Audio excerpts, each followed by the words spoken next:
Mali, il est 7 heures.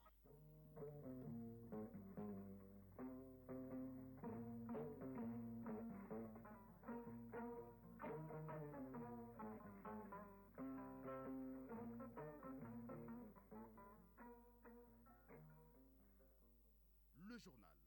Nya Aliou Traoré. Bonjour à tous, merci de nous écouter. Nous sommes le 14 novembre 2024, une date anniversaire au Mali et non la moindre, c'est un 14 novembre 2023 que nos forces armées maliennes reprenaient le contrôle de la ville de Kidal tenue depuis plus d'une dizaine d'années par les groupes armés. Une reconquête applaudie, fêtée et félicitée partout au Mali avec Yaya Konaté. Retour sur les faits dans cette édition, Kidal toujours la présence de l'État. Pour servir les populations plus que jamais affirmées, une équipe était sur place pour constater cette progression dans les relations gouvernants et gouvernés. Forum international sur les systèmes alimentaires durables en Afrique, il se tient à Ouagadougou sur initiative de la coalition des OSU sur les systèmes alimentaires, les pratiques transformatrices pour des systèmes alimentaires durables au cœur des réflexions. On en saura plus avec Lazare Sanou de Radio Burkina. Des nouvelles de la COP29 sur le climat, la gestion des cours d'eau transfrontaliers à l'ordre du jour d'un panel organisé par l'OMVS. Le ministre en charge de l'environnement était l'un des panélistes du jour, occasion pour lui de développer toute la problématique liée à la gestion de la Falémé, cet affluent du fleuve Sénégal. Nos envoyés spéciaux à Bakou sont Aoulusseïnou Touré et Aboubakar Traoré. La notion de la récidive avec Garibou Pérou, c'est en fin de journal dans la chronique judiciaire prévue par l'article 15 de notre code pénal. Une personne est en état de récidive lorsqu'elle commet une nouvelle infraction après avoir été condamnée pour une première infraction similaire. Si vous ne le savez pas, suivez-nous, vous en saurez davantage afin de ne pas commettre l'irréparable. C'était là le sommaire. Merci de nous avoir choisis pour vous informer quel temps il fait aujourd'hui. On enregistre 37 degrés Celsius de maximal sur Bamako et le temps est partiellement couvert. Sur Bajangara, 35 degrés Celsius et sur Menaka, 36 degrés Celsius. Du beau temps, si je peux le dire ainsi, pour célébrer la date anniversaire de la reconquête de Kidal par nos forces armées maliennes. C'était un 14 novembre 2023. Les FAMA reprenaient le contrôle de la ville, tenue depuis plus d'une dizaine d'années par les groupes armés. Une opération minutieusement planifiée et savamment orchestrée par les forces armées maliennes.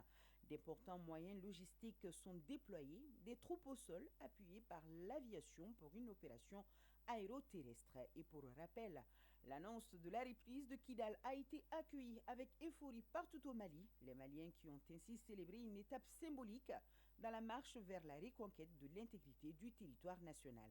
Retour sur les faits, c'est avec Yaya Kounati. Une entrée triomphale dans une cité jusque-là interdite. Cela faisait en effet plus de 10 ans que l'autorité de l'État n'était pas la bienvenue à Kidal. Kidal, capitale de la 8e région administrative du Mali, Kidal, ville rebelle devenue au fil des ans sanctuaire terroriste. En reprenant pied à Kidal le 14 novembre 2023, les forces armées maliennes mettaient fin à une situation humiliante pour tous. La victoire est plus que symbolique, elle est obtenue grâce à la clairvoyance des autorités et au courage des femmes. Et ce message du président de la transition à l'adresse du peuple malien, mes chers compatriotes, aujourd'hui, nos forces armées et de sécurité se sont emparées de Kidal. Vive le Mali! Vive le Mali! Vive le Mali! À nous la victoire! À nous la victoire! L'annonce qui s'est répandue comme une traînée de poudre provoque une euphorie collective. Partout sur le territoire national, les populations célèbrent un symbole de la souveraineté retrouvée. Sur le théâtre des opérations dans le septentrion malien, l'ambiance était déjà électrique dans la foulée de la rétrocession en cours des camps de l'amunissement aux forces armées maliennes. L'étape de Kidal s'annonçait non sans heurts. La mission onusienne quitte finalement la ville sur la pointe des pieds. La bataille de Kidal était donc annoncée. Elle aura bel et bien lieu et tournera à l'avantage des femmes. La reconquête de Kidal, une opération minutieusement planifiée et savamment orchestrée par les forces armées maliennes. D'importants moyens logistiques sont déployés, des troupes au sol appuyées par l'aviation pour une opération aéroterrestre qui restera gravée dans les annales de l'armée malienne. Nous sommes le 9 novembre 2023. Deux sous-groupements tactiques interarmes sont mis en ordre de bataille à partir d'Anéfis. Le premier opère une avancée de 40 km vers Kidal. Il sera rejoint le lendemain par le second dans sa base avancée à environ 110 km de la ville. Et c'est à 12 heures précises que les deux échelons entament leur progression vers leur cible. Ils observeront une pause à 33 km de la ville à l'issue d'une journée sans incident majeur. La progression reprend le lendemain aux premières heures de la matinée. Aux environs de 13 heures interviennent les premiers accrochages. La combinaison des actions aéroterrestres avec les L-39 et les drones TB2 va fortement déstabiliser les lignes défensives des groupes armés terroristes qui n'auront d'autre choix que de battre en retraite vers Kidal. Le convoi passera la nuit ce jour à 20 km de la ville. Dimanche 12 novembre, des mouvements de groupes armés sont repérés par des drones à 15 km de Kidal. Les dispositions sont prises pour les neutraliser. Le convoi se positionne sur des hauteurs et la surveillance se poursuit par les drones qui vont devoir mettre le feu sur 7 autres pick-up. Lundi 13 novembre, le convoi poursuit son positionnement autour de la ville. Un véhicule blindé détenu par l'ennemi et deux pick-up sont détruits. À la mi-journée, le convoi est à 13 km de Kidal et les vecteurs aériens continuent d'intervenir pour traiter des cibles. À 19 heures, les troupes sont aux portes de la cité. Elles y passeront la nuit pour reprendre leur mouvement le 14 au petit matin. Il est 10h45 ce mardi 14 novembre quand les premiers éléments des FAMA font leur entrée dans la ville. Elles entament alors des opérations de déminage et de ratissage. La ville est désormais sous contrôle, une victoire d'étape importante saluée par les autorités maliennes. Je voudrais ici saluer l'engagement et la détermination des FAMA dans la conduite de l'opération Dougoukouloko, conformément à la résolution 2690 de l'ONU, ainsi que le soutien multiforme dont elles ont bénéficié auprès du peuple malien. Il me plaît également de saluer les populations qui ont vécu le martyre pendant 11 longues années. Je voudrais cependant les inviter au calme et à la modération.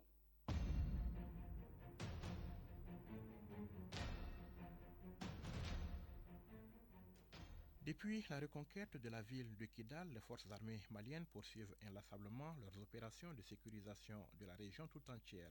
En ligne de mire, la reconquête totale du territoire national, une lutte implacable contre le terrorisme en vue de l'affirmation pleine et entière de la souveraineté de l'État malien sur l'ensemble du territoire national.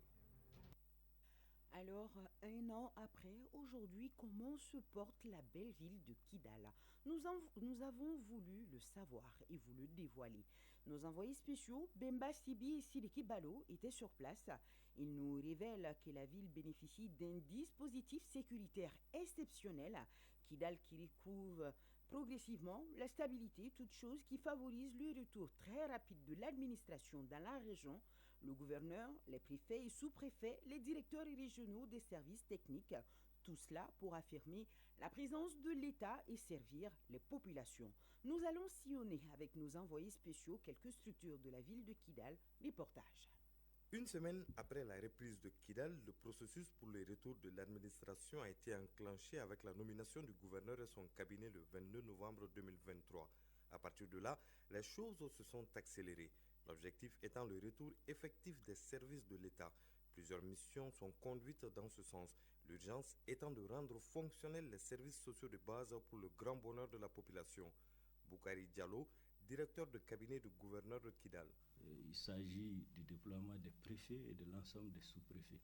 Au niveau des services techniques aussi, plusieurs directeurs régionaux sont présents avec leurs agents et principalement au niveau des services techniques sociaux de base. Certains services techniques n'ont pas été encore déployés au niveau de Kidal. Cette présence de l'administration a mis les choses en ordre à Kidal, permettant aux services déjà sur place de travailler dans des conditions appropriées, ce qui a facilité la mission d'assistance à la population de la Direction régionale du développement social et de l'économie solidaire de Kidal et ses partenaires. Brahama Kamanta, directeur régional du développement social et de l'économie solidaire de Kidal. Avec l'armée de l'administration générale, nous avons à travailler dans les meilleures conditions et librement. sans contrainte. Et en termes de déplacés et retournés, avec la reconquête du territoire, les gens qui sont partis vers l'Algérie et la frontière, il y a eu le retour de 288 personnes, ménages pour 1238 personnes. Donc dans le cadre du mois de la solidarité, nous avons également mené des activités et c'était l'assistance aux victimes des inondations. Des actions qui ont permis de soulager les populations en grand besoin. Du soulagement, c'est ce qu'apportent également les 4 districts sanitaires de Kidal aux habitants.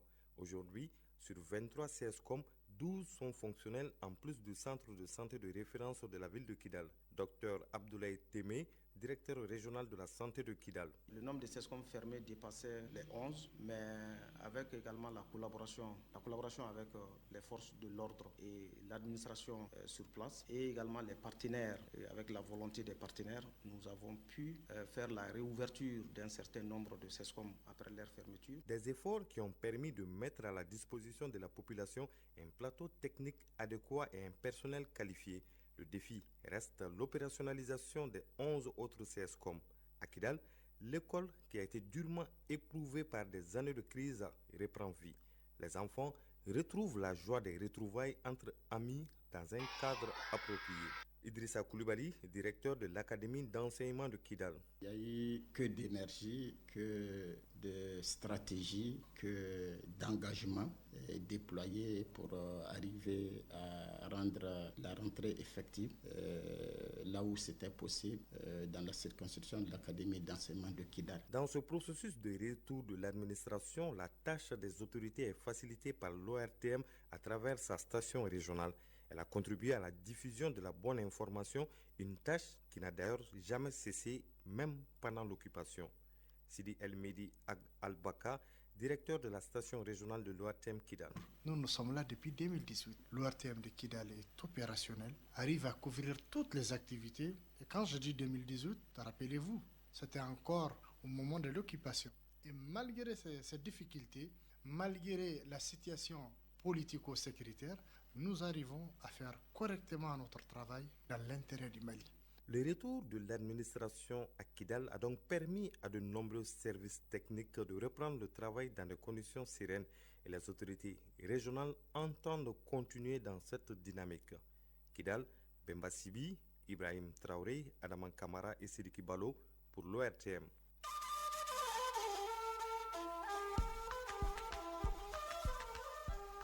AES Actualité.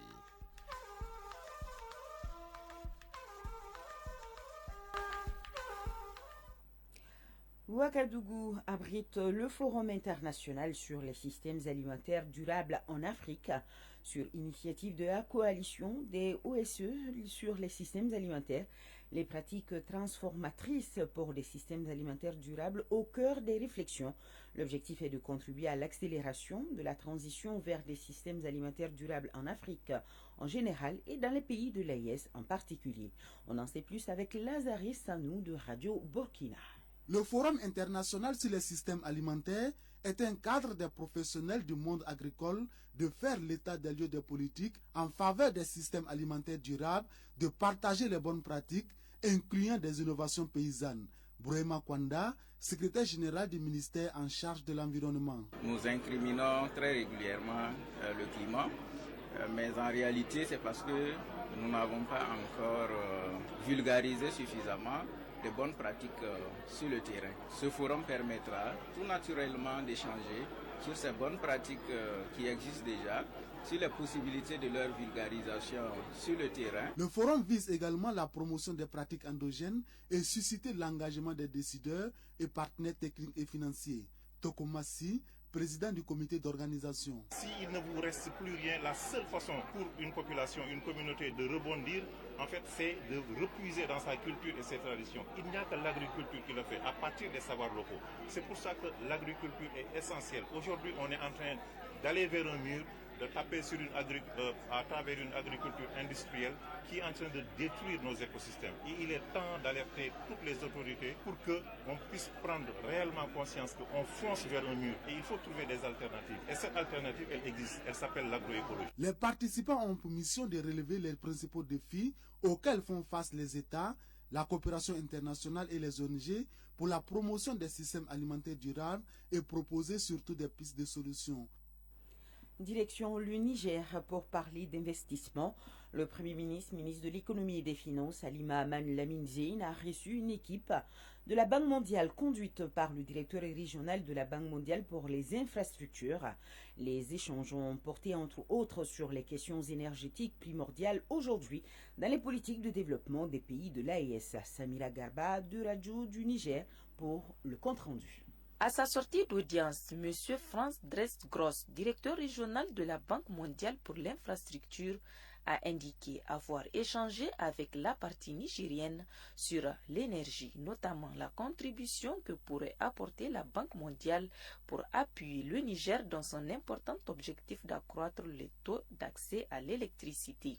Au Niger, devrait-il indiquer, il y a seulement 23% de la population qui a accès à l'électricité et pense que son institution pourrait faire beaucoup plus pour aider le Niger à augmenter ses capacités. M. Franz Dress-Gross a ajouté qu'au cours de cette rencontre, les deux parties ont également échangé sur les coûts de génération de l'électricité et potentiellement ce que la Banque mondiale pourrait faire pour réduire ses coûts.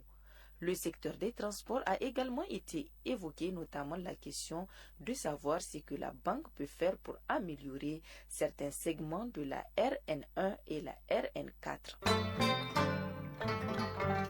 En Afrique, toujours, la Russie déploie des forces militaires en Guinée équatoriale. Jusqu'à 200 soldats auraient été envoyés. Leur mission, former les gardes élites à Malabo, la capitale, et à Bata, le principal centre économique, et protéger le président Teodoro Obiang. Somaliland, jour de vote hier. Au Somaliland, république autoproclamée, reconnue par aucun État au monde, 1,2 million d'électeurs sont appelés aux urnes. 3 candidats sont en lice, dont le sortant qui n'est pas en position de force. Une élection test pour une démocratie dans un climat tendu.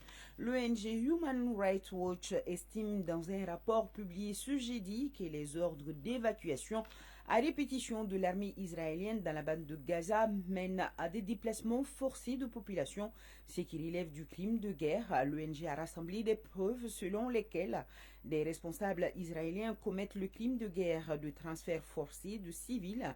Et selon toujours l'ONG, les actions d'Israël semblent également correspondre à la définition du nettoyage ethnique dans les zones où l'armée a sommé les Palestiniens de partir et où ils ne pourront pas revenir. En Espagne, les habitants de Valence sont de nouveau en danger 2 semaines après les inondations meurtrières dans le sud-est de l'Espagne, le littoral de la région de Valence frappé par de nouvelles pluies torrentielles. La localité a été placée mercredi soir en alerte rouge, soit le niveau maximal possible activé et restera en vigueur jusqu'à ce jeudi à midi. Prenons quelques nouvelles de la COP29 sur le climat. La gestion des cours d'eau transfrontaliers à l'ordre du jour d'un panel organisé par l'OMVS. Le ministre en charge de l'environnement était l'un des panélistes du jour, occasion pour Mamadou Samaké de s'apaisantir sur toute la problématique liée à la gestion de la Falémé, cet affluent du fleuve Sénégal. Le ministre a également animé une réunion de cadrage avec la délégation malienne pour mieux fixer les objectifs et stratégies à développer lors des rencontres. D'autres précisions, c'est avec nos envoyés spéciaux à Bakou, à Hussein Touré et à Boubacar Traoré.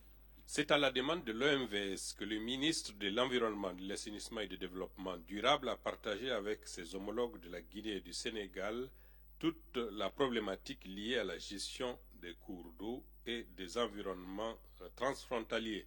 Il s'agit notamment de la Falémé qui traverse nos frontières. Ce bras du fleuve n'est pas sans conséquence sur la biodiversité.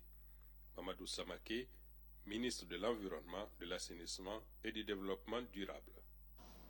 Aujourd'hui, l'un des affluents les plus importants du fleuve Sénégal, la Falémé, est confronté aujourd'hui à une menace. Et quelque part, cette menace aussi, nous pouvons dire, elle est un peu aussi la conséquence des changements climatiques. C'est l'exploitation illégale, abusive et sans aucune considération environnementale des ressources minières, non seulement dans les lits du cours d'eau, mais aussi le long du cours d'eau et surtout l'exploitation aurifère. Quelque part, la paupérisation des populations qui est accentuée par les conséquences des changements climatiques favorise cette situation, il faut le dire. L'orpaillage, c'est une activité traditionnelle, et j'aurais dit même millénaire chez nous. Elle est faite généralement, en tout cas si elle reste traditionnelle, et respecte quand même pour l'essentiel la faune et la flore. Mais aujourd'hui, nous voyons un orpaillage, il faut le dire, sauvage, et avec des acteurs venus essentiellement d'ailleurs et avec des équipements qui ne sont pas du tout appropriés, surtout à travers les dragages et massifs et sans aucune considération environnementale et surtout de façon illégale. Aujourd'hui, nos autorités sont engagées de façon déterminée avec la dernière énergie pour lutter contre ces pratiques-là et pour les arrêter tout simplement. Car si nous ne les arrêtons pas, c'est tout simplement le cours d'eau que nous allons perdre. Aujourd'hui, nous sommes en train d'aller malheureusement à cela, parce que le phénomène a pris une ampleur telle qu'il faut une mobilisation générale et à tous les niveaux et de façon coordonnée entre les différents pays qui partagent ces cours d'eau-là. Le chef de la délégation malienne à la COP 29 a également dirigé une réunion de cadrage pour fixer les enjeux, les priorités, les stratégies et les résultats attendus de cette participation. Rappelons que la délégation malienne comprend en plus du ministre et des cadres du département, des membres du CNT, du Conseil économique, social, environnemental et culturel et du Haut Conseil des collectivités. C'était depuis Bakou à la COP 29, Alouseni Touré, Aboubakar Traoré pour l'ORTM.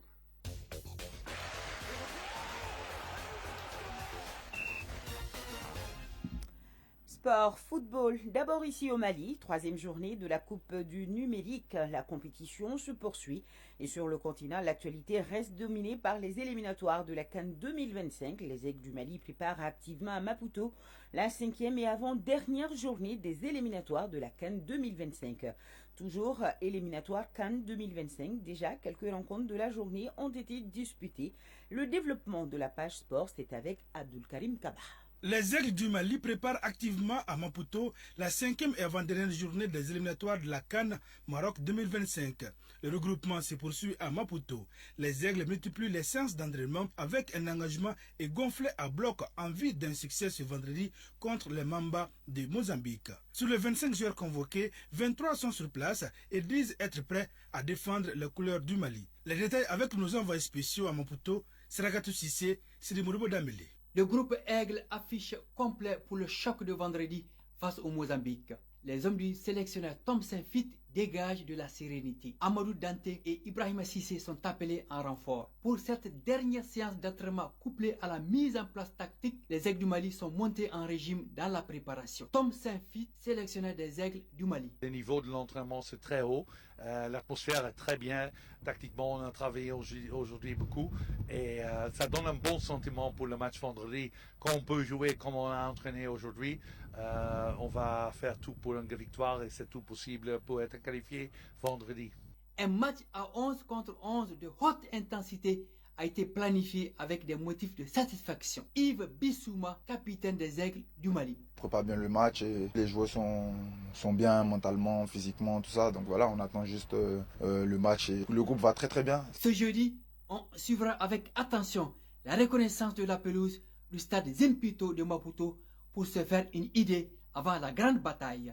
Maputo, Siragatou Sissé, Sidi Modibo Dambélé pour l'ORTM. Toujours éliminatoire CAN Maroc 2025, déjà quelques rencontres de la journée ont été disputées. Ce mercredi, 3 matchs étaient au programme pour marquer le début de la 5e et avant-dernière journée de ces éliminatoires. Dans le groupe J, la Namibie et le Cameroun ont fait match nul, 0 but partout. Le Libéria s'est imposé devant le Togo par le score d'1 but à 0 dans le groupe E. Dans la poule G, le Tchad et la Sierra Leone ont fait match nul, un but partout. Si 16 équipes sont déjà qualifiées pour la prochaine Coupe d'Afrique des Nations, il reste encore 8 tickets à pourvoir. Sur le plan local, la Coupe du numérique se poursuit. La compétition est à la 3e journée des matchs de poule. Après 2 matchs nuls, lors des 2 premières journées, l'équipe de l'ERTM a été battue par celle de la Poste. Score final 4-3. Avec cette victoire, l'équipe de la Poste enregistre ainsi sa première victoire du tournoi. Déjà lundi, l'équipe de Move Africa avait dominé celle de Télécel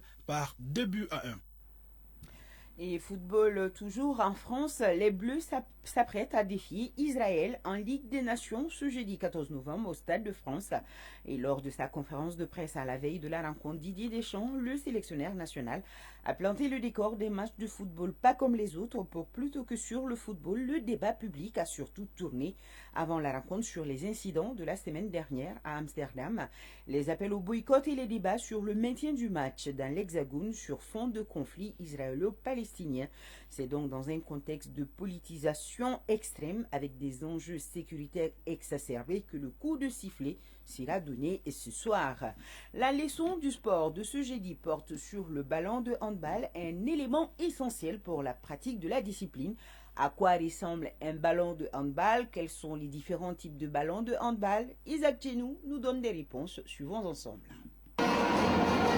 Le handball est un sport collectif où 2 équipes de 7 joueurs s'affrontent avec un ballon utilisé à la main en respectant plusieurs règles sur un terrain rectangulaire de dimension de 40 sur 20 mètres séparés en 2 camps. Le handball se joue avec plusieurs types de ballons selon les âges et les sexes. Amadou Maïga, entraîneur de handball, nous donne des précisions. D'abord, chez les plus jeunes.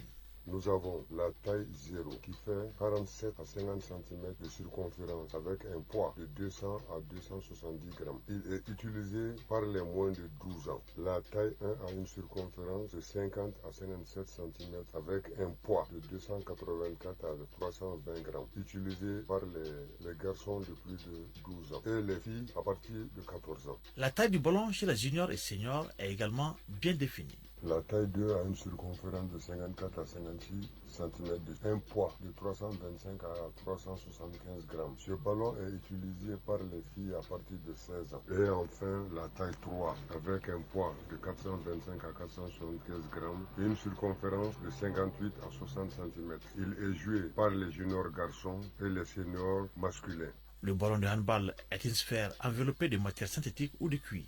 D'alcool appelé résine est autorisé dans un match de handball pour mieux tenir le ballon, nous précise Amadou Maïga.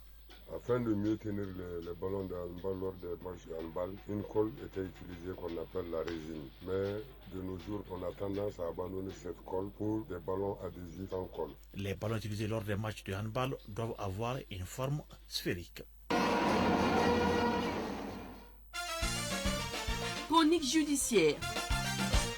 Oui, nous arrivons à notre chronique judiciaire qui parle ce matin de la notion de la récidive.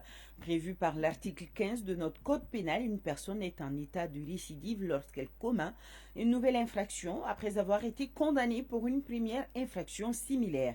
Pratique très fréquente, la récidive a des notions voisines comme par exemple la réitération, le concours idéal, le concours irréel et le concours de qualification. En général, les lois imposent des peines plus sévères contre les récidivistes tout en ayant à l'œil les conditions et les éléments constitutifs de la récidive. Pour en savoir plus, afin de ne pas commettre l'irréparable, suivons Garibou Pérou.